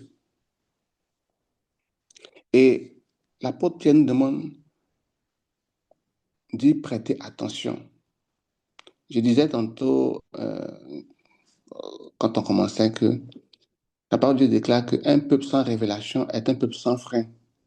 C'est-à-dire un peuple qui n'a pas de mesure, un peuple qui ne sait pas vivre dans les lignes qui lui sont assignées, dans le chemin, dans le canevas qui lui est donné, dans la course qui lui est tracée, qui fait ce qu'il veut, donc l'anarchie. Or, la prophétie, qui est une parole inspirée par le Seigneur ou une attitude inspirée, parce que les prophètes, ils sont prophètes des cheveux jusqu'à la plante des pieds. Quand Dieu leur parle, ça peut être par la parole ou par des attitudes. Nous avons vu, les prophètes ont parlé, d'autres ont posé des actes. Nous nous rappelons d'Ésaïe qui a parlé, nous nous rappelons d'Ézéchiel qui, après la mort de sa femme, est sorti, etc. Ou bien de Jérémie qui a mis sa ceinture dans le rocher. Nous nous rappelons toutes ces choses-là. Donc, le Seigneur demande que nous puissions prêter attention. Pourquoi? Parce que le monde spirituel est plein de révélations, mais qu'il faut pouvoir discerner ou recevoir et transmettre. Et en cela, le Seigneur établit des personnes. Et nous savons que le don de la prophétie est différent du prophète. Là, c'est un autre enseignement que, en tout cas, le frère Daï peut nous donner encore, si Dieu le permet. Mais en ce qui concerne ce verset-ci, ça nous amène à ouvrir les yeux grandement, pas les yeux de la chair, mais les yeux de l'esprit, Ce qui nous amène donc à être nous-mêmes aussi attentionnés, nous-mêmes aussi à être focalisés sur le Saint-Esprit pour qu'il nous accorde le discernement. Parce que je peux entendre une parole qui est prophétique ou bien qui est une prophétie qui vient de la part du Seigneur et la traiter comme une simple affirmation. Vous tous êtes témoins ici que le frère Gaël ne m'a jamais dit ainsi par le Seigneur. Depuis que je l'ai connu, je n'ai jamais entendu le frère donner une parole prophétique ou livrer une prophétie et dire ainsi parle le Seigneur ou voici ce que le Seigneur déclare. Il parle aussi simplement qu'il puisse parler, comme vient à peine de finir son discours là. Si personne n'y prête attention ou si la personne ne prête pas attention, cette parole-là part. Maintenant, en quoi est-ce qu'il est question d'une lampe? La prophétie ou bien la parole prophétique est comme une lampe parce que si nous sommes tous dans l'assemblée et nous prions, et nous prions, et nous prions pour une requête de prière, on peut diriger la peine dans n'importe quel sens. Le Seigneur nous regarde, ça devient du bavardage. Le Seigneur sait que son peuple est dans le bavardage, alors il envoie une parole pour redresser toutes les prières, pour les canaliser, leur donner une direction, afin qu'elles deviennent plus efficaces et non plus dispersées. Elles deviennent vraiment ciblées et les 10 000 flèches qui partent dans tous les sens sont, j'allais dire quoi, sont rassemblées. Elles ont un impact beaucoup plus grand et par la grâce du Seigneur, elles ont donc, j'allais dire quoi, une conséquence beaucoup plus grande là où elles partent. Elles ont une direction. Et ça, c'est le prophète qui donne la direction. Nous nous rappelons de, Seigneur, ta grâce, de ce roi-là, Ézéchiel, qui avait besoin de la direction quand Sanchérib est venu. Il est monté, le Seigneur lui a dit, fais ceci, fais ceci, fais ceci. La prophétie a été donnée. Donc, elle vient éclairer parce que quand on n'a pas la direction, nous sommes pas dans les ténèbres, mais permettez-moi d'utiliser ce mot-là, entre griffes, ténèbres, c'est-à-dire que nous sommes comme dans un voile. Et elle vient donc ôter le voile et nous permet de mieux voir. Et quand nous voyons, quand nous comprenons l'étoile du matin, qu'on peut comparer ici au Seigneur, comme la sœur le disait, n'est autre que pour nous la réponse du Seigneur. Quand le Seigneur nous répond, c'est le Seigneur qui se manifeste, c'est notre reconnaissance, en fait, se tourne pas vers celui qui a donné la prophétie, parce que nous savons que c'est un instrument, mais vers le Seigneur. C'est lui donc qui a permis que, à cause de ce qu'il a parlé à son serviteur, nous avons reçu la réponse et nos cœurs donc permettent ainsi donc d'élever vers lui cette action de grâce-là parce que Dieu s'est souvenu de notre situation et a livré sa parole. Donc, voici ce que donc, je pouvais dire par rapport à ce verset-là qui donne l'importance de la prophétie dans ces situations que nous apportons au Seigneur ou d'une parole de connaissance qui est toujours dans le domaine prophétique qui vient donc donner une direction. Et le peuple de Dieu a besoin de direction parce que le monde dans lequel nous sommes est rempli de ténèbres. Pas seulement physique, mais aussi spirituel. Donc, de tout ce qui nous empêche d'avoir la bonne direction ou de marcher dans les sentiers que Dieu a tracés pour nous. Et le monde s'attelle à ce que nous ne puissions pas trouver de bons chemins. Mais Dieu emploie sa force, sa puissance pour parler à ses serviteurs, pour que nous demeurions dans le sentier de la justice et que Christ puisse nous être révélé par ces paroles que nous entendons au travers des prophéties. C'est ce que je pouvais apporter comme éclaircissement par rapport à cette première requête. Chapitre 2, verset 15. Je vais également aussi le lire pour qu'on puisse bien être situé. Après avoir quitté le droit chemin, ils se sont égarés en suivant la voie de Balaam, fils de Béor. C'est ça, non? Chapitre 2, verset 15. Oui. Qui aima le salaire de l'iniquité.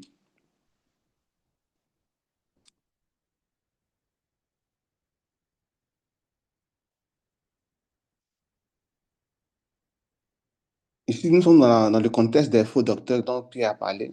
Faux docteurs, faux pasteurs, mettons tout ce qu'il y a dedans. Mais il est ici question euh, des hommes de Dieu qui, connaissant la vérité, ou des conducteurs qui, connaissant la vérité, ont, à cause de l'iniquité qui est dans le cœur, il y a de la cupidité qui est dans le cœur, accepté un compromis avec l'ennemi. Parce que quand on parle de Balaam, qui était prophète de Dieu, à qui de l'argent a été proposé par le roi Balak pour aller maudire Israël, il avait été, je ne me rappelle plus le passage, mais il avait été avisé par le Saint-Esprit de ne pas accepter, de ne pas y aller. Ce n'est pas passé une seule fois, mais à 2 reprises, le roi Balak a insisté. C'était un roi qui ne voulait pas d'Israël et qui était ennemi d'Israël. À 2 reprises, il a insisté pour que le prophète de Dieu aille maudire le peuple de Dieu. C'est une chose qui est inadmissible. Comment un conducteur qui est chargé de faire du bien aux brebis devient lui-même l'instrument que l'ennemi utilise pour leur faire du mal. Et la parole de Dieu est pleine de cela. Dans Jérémie, je crois dans Ézéchiel, ce n'est pas des mauvais pasteurs qui, au lieu de faire engraisser les brebis, se sont engraissés eux-mêmes en tirant profit des brebis. Donc, ici, le Seigneur nous donne de comprendre qu'ils avaient la direction, celle de marcher dans le chemin du salut, parce qu'ils ne sont pas appelés à être des docteurs. Quand on dit faux, ça veut dire que ce n'est pas ton canevas, ce n'est pas ta course, ce n'est pas ton chemin. Tu es dans la mauvaise direction. Et nous savons combien de frères se sont érigés en hommes de Dieu, combien de sœurs se sont érigés en femmes, en servantes de Dieu, et ont commencé à faire un ministère. Pourquoi? Parce que comme on le dit, on entend le jingle de Bamba Iba, la fin est venue, ou bien on ne sait pas ce qu'on va faire. Alors, pour s'en sortir, on crée un ministère, on commence à prêcher ce qu'il ne faut pas prêcher, on attire des personnes qui sont même pas fermées, qui ne s'y connaissent en rien, qui sont donc totalement ignorantes, et on abuse de ces personnes-là.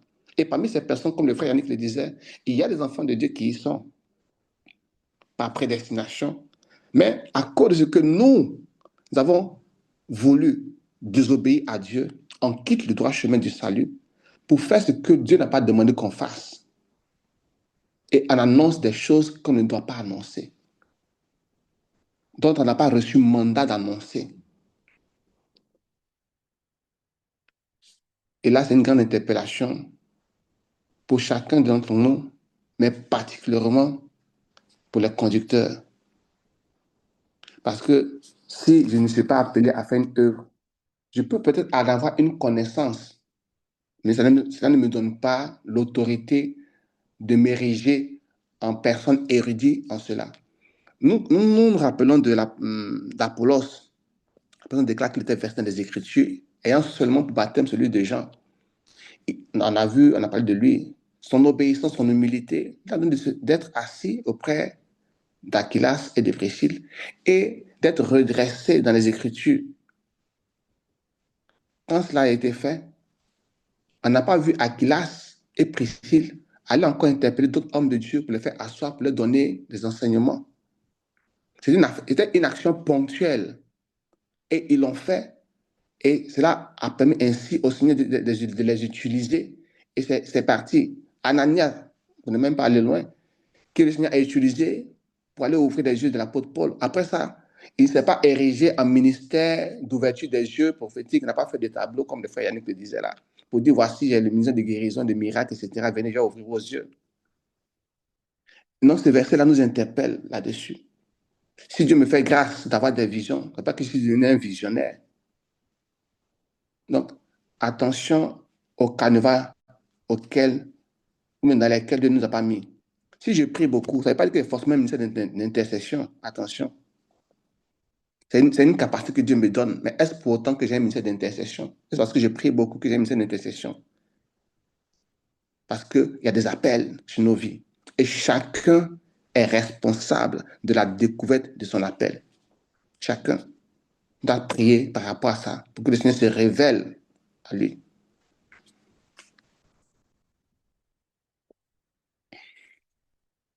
Et j'ai terminé à ce niveau pour dire que quand on quitte le chemin de la droiture, on s'expose évidemment à l'autoroute de l'iniquité. Et Romains 3, je crois 23 nous dit, ou Romains 6, 23, entre les deux, je crois, nous dit que le salaire du péché, c'est la mort spirituelle, le détachement, la séparation entre Dieu et le pécheur. Quoique Dieu veuille tout faire pour ramener le pécheur à la réconciliation. Mais le pécheur, ou celui qui connaît la vérité et qui se détache de la vérité, éteint lui-même la lumière qui est sur lui pour marcher dans les ténèbres et accomplir ce qui n'est pas dans la volonté du Seigneur. Et le verset 10, c'est une préoccupation de la sœur Merveille qu'elle a posée, parlant de l'audace. La dernière partie du verset 10, j'ai lu le verset 10 encore. Il est écrit, je commence au verset 9 pour que la phrase soit complète. Le Seigneur sait délivrer de l'épreuve les hommes pieux et réserver les injustes pour être punis au jour du jugement. Verset 10 maintenant. Surtout, insistant, surtout ceux qui courent après la chair dans un désir d'impureté et qui méprisent l'autorité. Audacieux et arrogants, ils ne craignent pas d'injurier les gloires. J'allais dire, le début du verset nous donne de comprendre que la fin n'est pas bonne pour eux. Parce que quand un moustique décide de venir piquer un homme, il s'appuie sur quoi? Comprenez? Ou quand un chien décide d'attaquer un lion, il s'appuie sur quoi? Audacieux et arrogant, l'audace est une vertu, mais elle peut être employée, elle peut être pervertie par la source. Tout comme la sagesse, c'est la vertu du Seigneur, c'est une caractéristique inhérente au Seigneur. Mais regardons dans le monde, comment est-ce que des hommes sont sages de façon négative? Comment est-ce que des hommes appliquent leur intelligence pour dire des choses? Merci Seigneur, merci Père. La philosophie est l'exemple vraiment palpable de la sagesse diabolique. De la sagesse diabolique. Et donc, l'audace négative ici, c'est quand des hommes osent défier Dieu. Quand des personnes osent se lever et s'ériger en tant que Dieu. Même parler encore des gloires, ça va, mais quand, là encore Dieu peut tolérer, mais quand des personnes osent parler contre le Saint-Esprit, avec quel courage, avec quelle force, avec quelle puissance ces personnes-là pensent ainsi agir. Nous avons vu comment est-ce que Hérode a été frappé, rongé par des vers, à l'instant même où il a pris toute la gloire qui devait revenir au Seigneur. Mais depuis Hérode, est-ce que Dieu a encore frappé comme ça? La miséricorde du Seigneur fait en sorte que les personnes pensent qu'elles sont intouchables parce que depuis elles agissent, elles parlent ainsi, Dieu n'intervient pas. C'est cette audace-là, c'est ce courage, c'est ce zèle amer qu'elle manifeste et que malheureusement plusieurs copient, ayant un langage insolent envers les choses spirituelles, envers les autorités spirituelles. Et comme déjà ces personnes parlent de façon insolente envers ce qui est spirituel, la conséquence logique est que quand elles vont s'adresser aux hommes, elles vont les traiter comme des moins que rien. Donc tu vas les entendre parler des hommes de Dieu véritables comme de leurs camarades avec qui ils ont joué, ou bien avec un mépris total. Avec un mépris total. Et malheureusement, c'est fluent. En tout cas, en Côte d'Ivoire, encore même, je ne les connais pas, mais en Côte d'Ivoire, nous avons tous ces hommes-là qui sont attitrés eux-mêmes se vantant de toutes sortes de situations et commandant, n'est-ce pas, que les peuples du Seigneur les appellent comme ça, père, etc. Et ordonnant que leur subsistance soit totalement prise en charge par ces personnes-ci qui y gouvernent malheureusement, qui n'ont pas non plus la connaissance de la vérité. Donc voici de telles situations que l'apôtre Pierre décrit, dans sa lettre. Je ne sais pas si j'ai pu répondre aux différentes préoccupations. Sinon, le micro est ouvert, vous pouvez toujours intervenir ou écrire si ça n'a pas été assez clair. Et comme le frère Gaël aussi est là et le frère Yannick, certainement qu'ils pourront, par la grâce de Dieu, ajouter autre chose.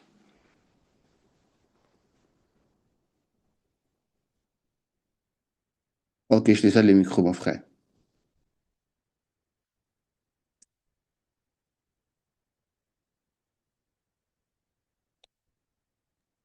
Amen.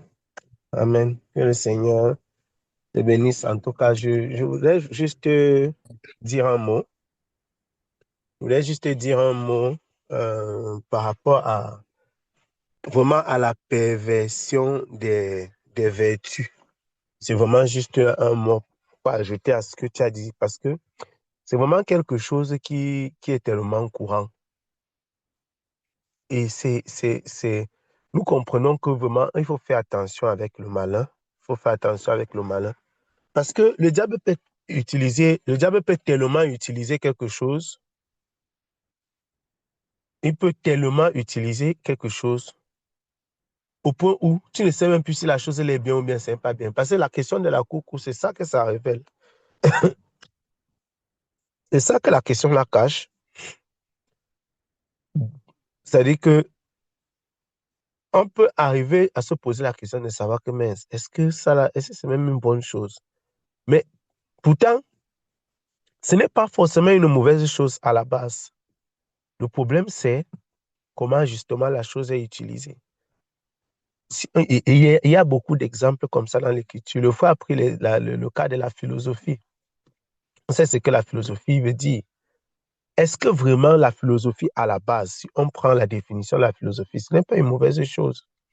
Avoir l'amour de la philosophie, c'est l'amour de la sagesse, si je me souviens encore bien. Est-ce que aimer la sagesse, c'est une mauvaise chose? Ce n'est pas ce que le Proverbe chapitre 8 demandait de faire. C'est ce que la Bible déclare. La Bible demande de faire, qu'on doit aimer la sagesse et qu'on doit chercher la sagesse plus que l'argent. Donc, en réalité, si les philosophes tombent sur le proverbe là, ils vont même utiliser ça bien pour prêcher la philosophie. Mais on voit clairement que c'est faux. Ce n'est pas leur genre de sagesse que la Bible dit. Parce que la sagesse, en réalité, dans le contexte ici, c'est une personne. Mais au-delà de ça, nous voyons que Satan est tellement dans la perversion des choses. Quand vous regardez ce que les frères de David ont dit par rapport à la question de la coucou, quand le frère de David lui a dit dans 1 Samuel, là-bas au chapitre 17, quand on a appelé David petit prétentieux, là-bas c'est audacieux en d'autres termes. Quand on a dit que petit prétentieux, c'est parce que quand il voit ce que David est venu faire, il regarde la personne, il dit que mais celui-ci, qu'est-ce qu'il est venu foutre ici? Mais nous voyons effectivement que qu'est-ce que David a fait face à Goliath? Il a démontré de l'audace. En revenant à Juges chapitre 6 et 7, quand l'ange va rencontrer Gédéon, et il va demander à Gédéon d'aller avec cette force qu'il a, qui lui a donné cette force. Mais il va prendre le courage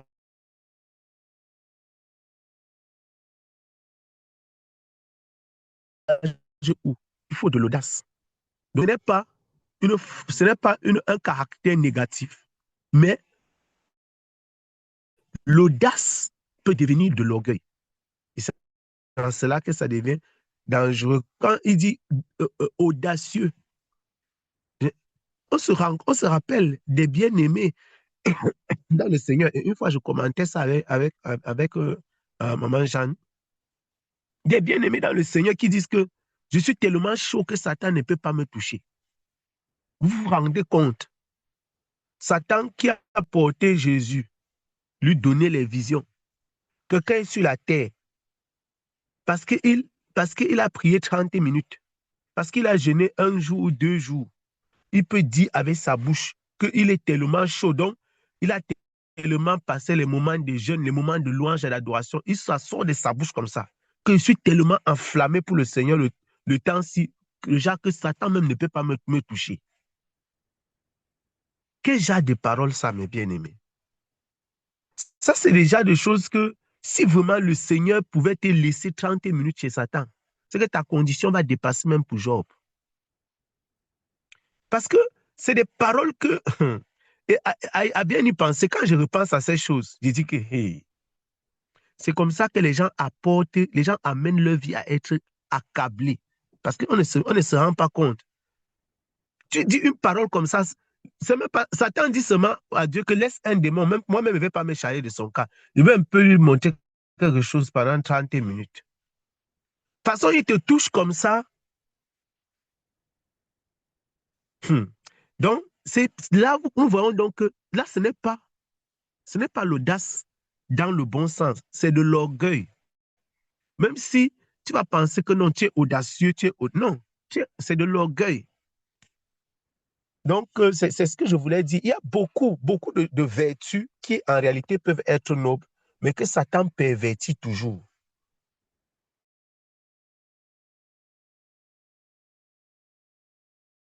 Ce n'est pas que la sagesse ou l'audace. Satan peut pervertir l'humilité. On a pris des exemples hier. Les gens, grâce au Seigneur, on a parlé de ça hier. C'est pour ceux qui n'avaient pas suivi. Il faut suivre les audios d'hier. Même l'humilité peut être pervertie. Je ne sais pas si vous vous souvenez. On a évoqué ça hier. Il faut savoir ça, mes bien-aimés. Je répète, l'humilité peut être pervertie. Vous ne pouvez pas être humble au-delà de ce que le Seigneur veut. Ça veut dire que vous commencez à donner place à Satan. Parce que si tu es humble au-delà de ce que le Seigneur désire, tu ne vas pas avoir suffisamment d'audace pour compter sur le Seigneur. Donc, nous devons simplement être ce que le Seigneur veut. C'est vraiment important. C'est vraiment important. En tout cas, je rends grâce au Seigneur pour ta question. Et beaucoup de caractéristiques, beaucoup de critères, ou bien je vais dire quoi, beaucoup d'adjectifs dans les Écritures sont comme ça. Ça concerne le Seigneur, mais Satan va les utiliser. Il va les utiliser aussi. Et quand il les utilise de cette façon-là, ça commence à troubler la scène parce qu'on ne sait plus exactement est-ce que vraiment c'est des choses que nous pouvons rechercher, est-ce que c'est des choses qu'on peut manifester, ou bien comment. En tout cas, je rends grâce au Seigneur pour ta question. Je cède la parole, mon frère. Que le Seigneur vous bénisse abondamment.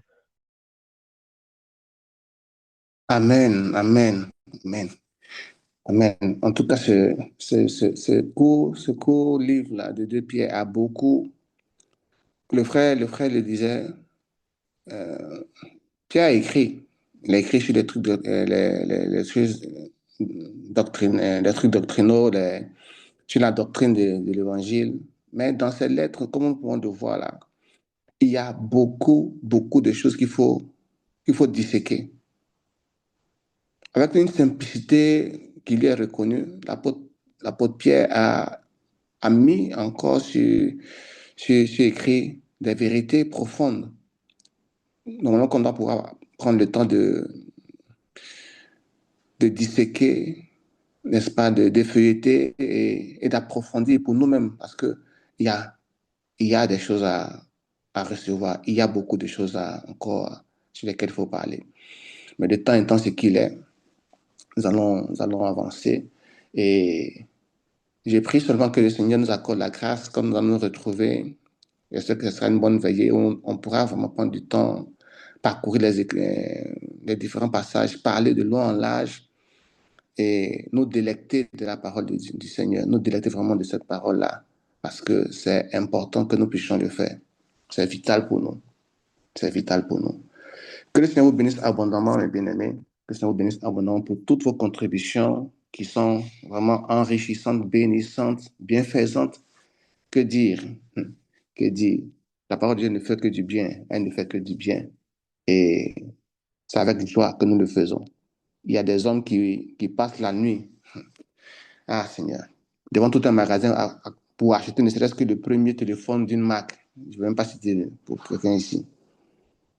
Mais nous n'avons pas seulement que quelques heures et l'ennemi veut nous mettre la pression parce que nous passons quelques heures. Mais nous allons vraiment continuer tant que le Seigneur nous permet de travailler, de travailler et de travailler. Que Dieu bénisse encore ses serviteurs, que Dieu bénisse sa parole, que Dieu bénisse ses enfants, que Dieu bénisse son peuple, que Dieu bénisse son Église. Amen, amen, amen.